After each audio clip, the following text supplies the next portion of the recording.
Now your GH fast is 36 hours minimum. So this is going to be your first ever GH fast, and you should only be in phase 4 if you have successfully completed phase 3 and you have already lost your first 10 pounds in phase 3. And that's the aggressive path of phase 3.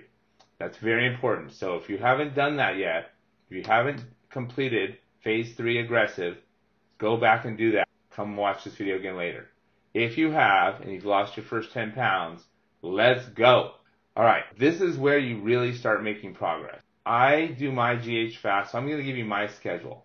Actually, mine's a little bit different, but I do my GH fast. I'm doing it right now. I'm filming this on a Thursday, and I do it on Thursdays. Notice you have longer eating windows in phase 3, so 5-hour eating windows most days of the week. You have a 6-hour eating window right before your GH fast. Even though it says 2, it doesn't have to be 2, it doesn't have to be 1. It can be 0 actually, because you can stick with 19.5 all the time. But if you need 6 hours of eating before, it's completely optional. But for simplicity's sake, go ahead and eat 6 hours if you want to. But if you don't need to, the better, the shorter that eating window is, the better. The important part is you stop at 7. Don't go past 6. But if you can stick with 5. If you can stick with 4, stick with 4. The important part is you stop at 7 p.m. Say you are not going to eat at all. You're going to get up, you're going to do your morning mojo, do the apple cider vinegar. It will not break your fast. Drink 30 ounces of water for each meal you're missing, plus your usual 100 to 120 ounces of water, normal. Work out on this day. Definitely work out. It's going to give your body more energy. So right around 1 o'clock, you're going to feel horrible, but it will start feeling better. And definitely stop drinking caffeine or eating caffeine, drinking caffeine by 1 o'clock on this day, because your first 2 times doing it, sleeping this night is challenging, but you can do it. The first time is the hardest. The second time's easier. The more times you do it, the better your body gets at it. The next day, you can start eating at as early as 7 a.m. if you want. If you are starving, you just can't wait to eat, go ahead, 7 a.m. But ideally, you're going to work out one more time before you eat. The benefit of this is immense. Not only when you work out, it stimulates gluconeogenesis. And that means it's taking the fat, breaking it up into glucose, and using it in your muscles. This is the only time you can truly use fat to build more muscle and build more strength. So the more workouts you get in while you're fasted, the better. Because this is where the magic happens. Strength training. You don't have to do a lot of cardio. And remember, a lot of this is going to be psychological, aka spiritual, aka quantum alignment. Because our brains are going to say, no, this is crazy. It's too hard. I feel horrible. I'm going to die. No, you're not. You have 100,000 calories in every 10 pounds of fat you have, and your body will learn to use that.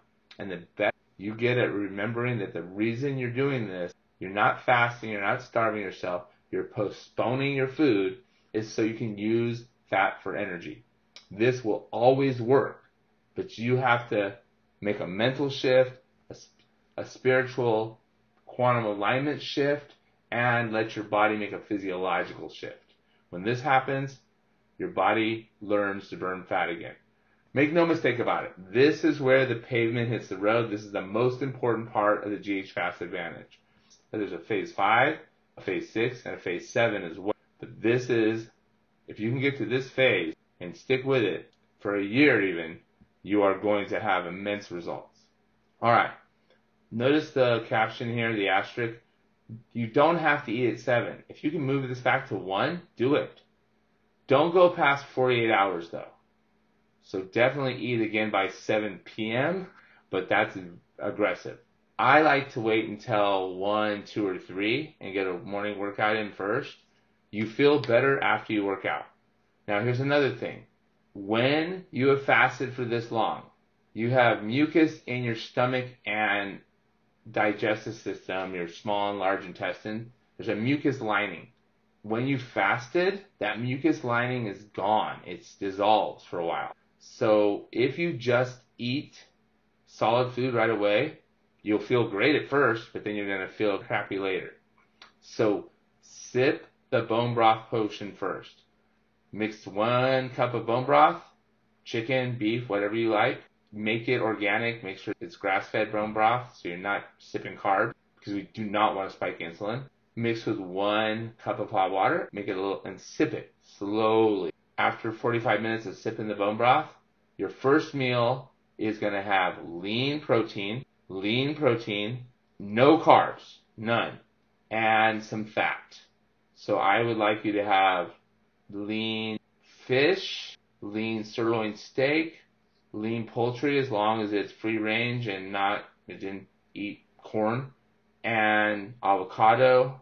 Eggs work well with this as well, but your first meal should not be very big. Your second meal can last 2 to 3 hours. Your first meal needs to be smaller, protein, fat, and a little bit and some vegetables. And your second meal you can have lots of calories in your second meal. You can make one of those meals that lasts an hour. But don't do them right after each other. Bone broth, small meal, lots of lean protein, fat, and some fibrous carbs. And then your second meal of the day is going to last as long as you want. And that's when you're going to make sure that you are satisfied and full. So refeed day is pretty fun. Now, keep your eating window to 8 hours and don't graze and snack through the day. Have your bone broth in your first meal, then wait until you're going to have your last meal of the day, and then finish up within an 8-hour period. Next day, you're right back on 5. Next day, you're right back on 5. So I've mapped it all out. This is similar to the schedule I follow. So whatever day you're going to not eat all day, make sure you have the two dashes right there. And then the important part is plan it out now, and then as you go, log what you actually do. Okay, here's the other important caveat. You are planning to do your GH fast on Thursday. You wake up, you're going. Everything's going great. Stress happens, overwhelm happens, something happens. You just feel like you just cannot hold it. No problem. Mark when you stop eating. Mark when you start eating and you break your fast. And we will try it again the next week. Most people don't get it on their first time. And some people get it on their first time and actually extend it to 48 hours. It really depends on where you are. And it's going to be mostly psychological, to be honest. And it's just knowing that the bad feelings you're having is your body relearning how to burn fat for energy. But sometimes it's just too overwhelming. No problem. Be gentle with yourself. If you need to eat early, go ahead. We will try it again the next week. That's one of the reasons we keep doing it. And when you do personalized coaching with us, we actually walk you through this every step of the way. In the 28-day fat attack, a lot of this is self-guided.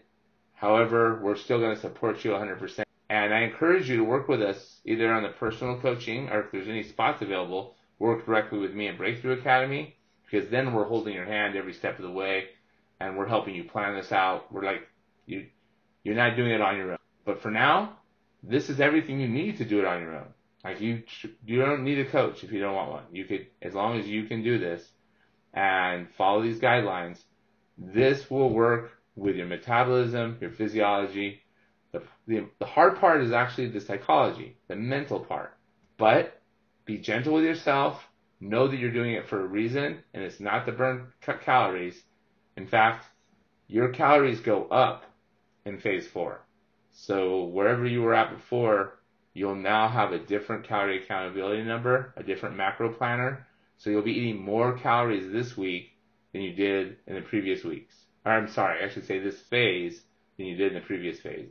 Alright, I don't want this video to be too much longer than it is. I will make another video in this same section that says how to break the fast without breaking your belly. It's a good title. And I hope that you realize that every time you do one of these, it gets easier and your metabolism goes faster. And I'm grateful you're doing it. In fact, Coach Tom, most grateful man on the planet, and I'm grateful for you. See you in the next video.